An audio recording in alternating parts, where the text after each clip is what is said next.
What do you think about the multiverse, metaverse, alternate realities, all these kinds of things? Is that possible?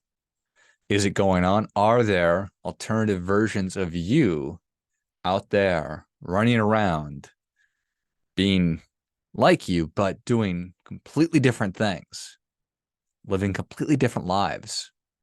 What do you think about that? Is that weird? Is that cool? Science fiction and philosophy and physics, and the movies have been sort of grappling with this. We've got companies like Meta creating the metaverse. And in a lot of ways, I'm disinterested in that kind of thing. I'm not interested in having an alternative life inside of my computer, even though maybe we're all part of a simulation right now. And that's exactly what's happening. I don't have any idea. That is brain breaking from my perspective. And if that's what you're into, I think that's cool. It's awesome. But I am interested in this idea of, practically speaking, what other versions of me or you are possible? What could have been? And I'm not interested. I'm not trying to make you feel like what you're doing is not correct or anything like that. I'm not interested in talking about regretting things or past mistakes or I could have been this or I could have been that. Nothing like that. It's more a function of what could I be? And is that something that I want? I guess maybe I'll take a step back. I'm at a point in my life where I'm 44 years old. So sort of kind of right there in the middle, midlife sort of a deal. And I find myself in a place apparently where I'm interested in asking these kinds of questions and doing a lot of work and thinking lots of thoughts about where I've been, where it is I'm interested in going, my place in the world, what I'm good at, the impact I want to have, all those kinds of things. And because of that, just sort of jumped into my head about, it's interesting. When I was younger, I don't think that I really believed that I could be anything. But looking back, I definitely could have been. And now at this point in my life, I still think that I could be really anything that I wanted to be. Fortunately, I love my work. I love what I'm doing. I feel very fulfilled and very content with the direction of my life and the new things that I'm working on and the new directions that I'm moving in.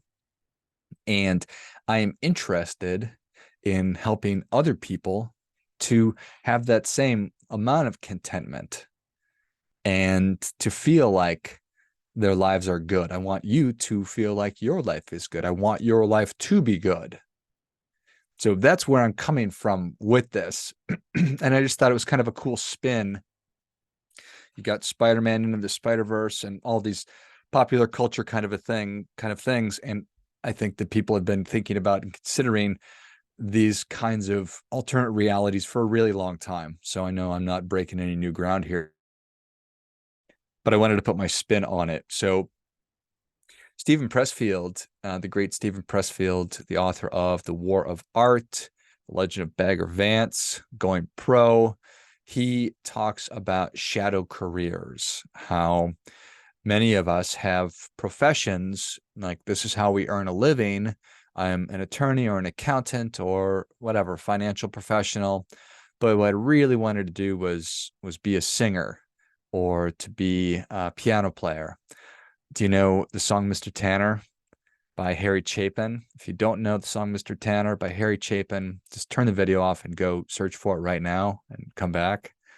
It's such a wonderful song. It's about a cleaner, but his real passion was singing, and he ended up pursuing it. So check that out. But Steven Pressfield talks about these shadow careers, how so many of us have things that we're really passionate about, yet we have never really pursued them or taken them all the way to given them the amount of oxygen or energy or time or resources that it really takes to make them a bigger part of our lives. And I guess that's really what I'm interested in doing is helping people to get a little bit closer to whatever version that they want, whatever work that they want to be doing, to get closer to that. And I know how it goes. I know that modern living places so many demands on us that at the end of the day, I don't necessarily have lots of extra time or energy or attention to be devoting to something that I'm quote unquote passionate about or really interested in. Maybe you do, maybe you don't. We have set up for ourselves a bit of a meat grinder when it comes to how we move into being a grown up. You know, when you're a kid, all you're doing is living. You're just living every day, get up, having fun, hanging out with friends, trying new things, doing stupid stuff, doing really smart things. And then it's time to go to college. And for way worse, college is so expensive now. So we go into debt.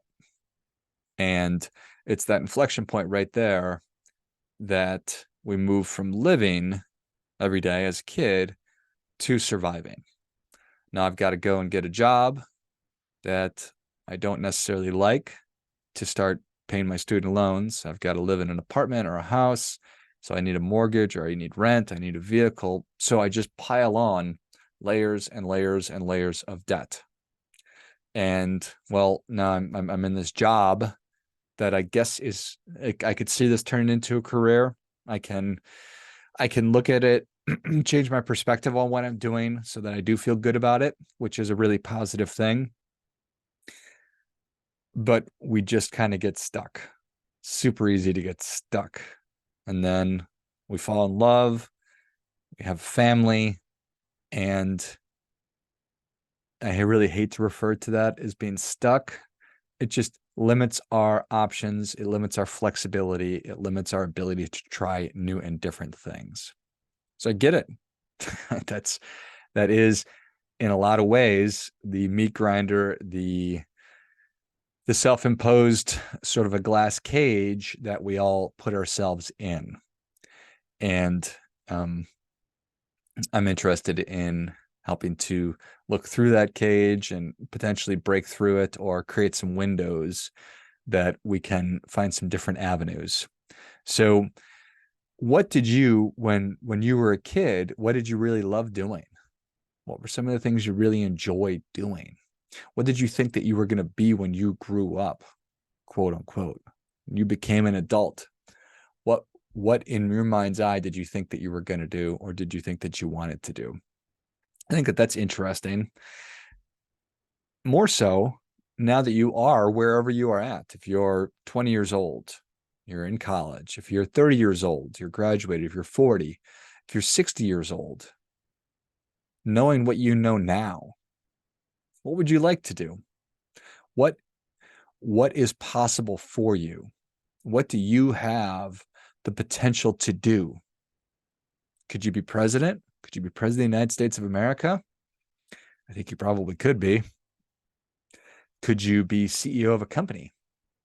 Could you be a musician? Could you be a singer? What, if you could do anything, what would you do? Now, I'm not saying that you should throw the baby out with the bathwater and just stop doing what you're doing, because that's not helpful. It's not constructive. And your loved ones would come after me if you all of a sudden just stopped doing what you're doing wholesale and started doing what you maybe want to be doing. That's why I'm saying just let's knock some windows in our glass box here and let a little bit of light in and be able to do some things that we're really interested in doing. So if circumstances were different, what would you do? What would you want to do more of? I think that all these things are possible. Could I be a state senator? Could I be the mayor of my town? Could I be on the city council? Could I be on the school board? Could I do these things? Could I be a writer? Could I start a podcast? I think that the answer to all these questions are yes, but I don't know. Maybe you think, well, that's something I'd like to do. I would really enjoy doing that, but I couldn't do that. That's really not for me. And we have these limiting beliefs. And again, sort of these self-imposed glass ceilings or glass boxes that we've created for ourselves, either through our behaviors, where we're in situations that are impossible to do anything else, or just our minds. We've thought that we're not capable or that's not for us. And all these things I think are probably incorrect. And that just keeps us kind of stuck. We also have, a lot of us, bad routines and poor habits that are also preventing you from doing the things that you're interested in doing. I advocate that there is plenty of time in the day for you to be putting some additional energy or resources towards whatever it is that you've always wanted to do or that you want to do now, that alternative version of you, to bring that person into reality, to actually make that alternate version a real thing. But we're stuck. We have stuck, like I was talking about, from a financial standpoint, or maybe we are, in poor physical health, or we have poor mental health, whatever it might be. So I think that in order to get moving in the right direction, we need to interrogate our current reality and say, okay, I'd sure like to be able to do this. What is preventing me from doing that? Is it a lack of knowledge or understanding? Do I need to learn new information? Could be. What are my habits? Where have they gotten me? And where will they get me if I keep doing what I'm doing? Purpose is a really, really abstract thing, the whole why we do things, but I think it's very much worth exploring. It's not an easy thing to dig into, but it's very much worth exploring. And then a lack of goal setting. I know that this was really true for me for a long time. I just didn't really think and set goals.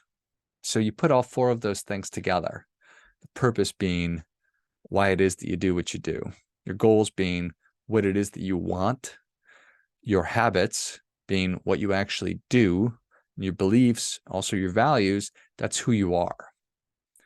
So when you think about, okay, here I am, looking backwards, looking forwards, what could I have been, what I wanted in the past, well, what do I want now?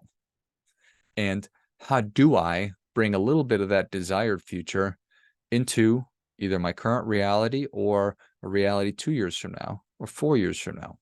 Life is really, really short, but it's also really, really long. And I don't think it's ever too late to start moving in the direction of whatever life that you really want, whatever that is. And we could start really small. But I think a big part of that is setting an intention of, this is what I want. I'm perfectly capable of doing it. Other human beings are doing it. What is stopping me from doing what I really want to do? And then it's just step by step, incrementally moving towards that. And that is really the work. It's digging into all of those things, who you are, what you want, how you do things, why it is that you're interested in doing these things. And if you can do that work, I think that you can start to create that what could have been, start to explore these alternative versions of you. You're so dynamic. You're so capable. You can do really anything that you set your mind to. I just know it. But the first step is starting to do that work. So I started writing. Speaking of, just for me, when I was a kid, I was a good writer. Hopefully I'm still a good writer. But I just didn't write. And that was for a variety of reasons. The environment that I was working in, it didn't give me the opportunity to tap into my inner creative or to really be expressive. And that's probably an excuse because I certainly could have been doing it and just not necessarily publishing it. So, that's funny. We need to be honest with ourselves why it is that we weren't doing things. But what's important about that is I started writing again a couple of years ago. And I've written 2 books, literally in the process of publishing. It's probably published now. My 3rd book, it's called The Purpose Book. It's really what I'm getting at with all of this, is doing that work, doing that exploration, and digging in, sort of popping the hood or opening the back of the computer, whatever metaphor you're interested in using, and looking at what's kind of going on. What is it that I really want? What if I could be doing anything? What would I want to be doing? And then figuring out how to bring a little bit of that into your life. We have hobbies. You can make it a hobby. You can make it a passion project, whatever term you want to use. But I think it's right there for you. But we need to take steps toward it. Lives that we want are not guaranteed to us, but they're available to us. It's a lot closer than I think many of us think. But just need to start taking that journey of 1,000 steps one at a time. So would love to have you check out The Purpose Book. I wrote it for you. And I hope that if you do pick it up, you will get a lot out of it. And if you do get a lot out of it, I'd love to hear from you. So as always, do your part by doing your best.